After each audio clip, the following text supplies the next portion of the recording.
இப்பொழுது தமிழ்நாட்டில் உங்களுடைய குடியுரிமை சான்றிதழை கொடு என்றால் என்னாலேயே கொடுக்க முடியாது. அதை உச்சநீதிமன்ற நீதிபதியே சொல்லியிருக்கார். என்கிட்ட கேட்டிங்கன்னா நான் நேஷ்னல் சிட்டிசன்ஷிப் கொடுக்க முடியும், என்கிட்ட என்ன ஆவணம் இருக்குது, எங்கள் அப்பாவுக்கு எங்கே இருக்குது, எங்கள் தாத்தாவுக்கு எங்கே இருக்குன்னு கேட்டிருக்கார். அப்படி என்றால் இவர்கள் என்னென்ன தவறுகள் செய்கிறார்கள் அவரே மாட்டிக்கொண்டு இருக்கிறார்கள். அப்போ ஒன்று மட்டும் தெளிவாக தெரியுது, எப்படி மகாராஷ்டிராவில் திடீரென்று 90 லட்சம் வாக்காளர்களை 5 மாத இடைவெளியில் சேர்த்தாங்களோ, மகாதேவபுரத்தில் பார்த்தீங்கன்னா 5 சட்டமன்ற தொகுதியில் படுதோல்வி அடைந்து வருகிறார். 6வது சட்டமன்றத்தில் 1,80,000 வாக்குகள் வித்தியாசத்தில் வெற்றி பெறுகிறார்கள். அதை ஆய்வு செய்யும் பொழுது பத்திரிகையாளர் சந்திப்பில் ராகுல் காந்தி அவர்கள் ரொம்ப தெளிவாக சொன்னார், இது எப்படியெல்லாம் அந்த வாக்கு திருட்டை நவீன முறையில் தேர்தல் ஆணையமும் பிஜேபியும் செய்கிறது என்று.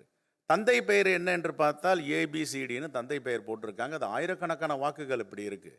முகவரி என்னன்னு கேட்டால் நில்லுன்னு இருக்காங்க.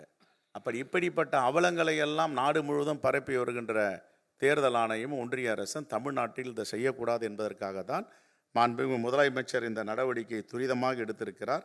மாண்புமிகு முதலமைச்சர் எடுக்கின்ற இந்த நடவடிக்கைக்கு காங்கிரஸ் பேரியக்கம் உறுதுணையாக இருக்கும்.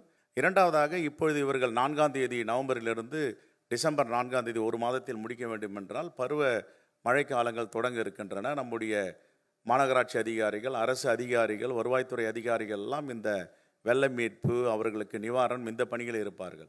ஆகவே இது குறைந்தபட்ச நாகரிகமும் நியாயமும் இல்லாமல் இப்படி இவர்கள் செய்திருப்பது மிகப்பெரிய இது மோசடியான நடவடிக்கை.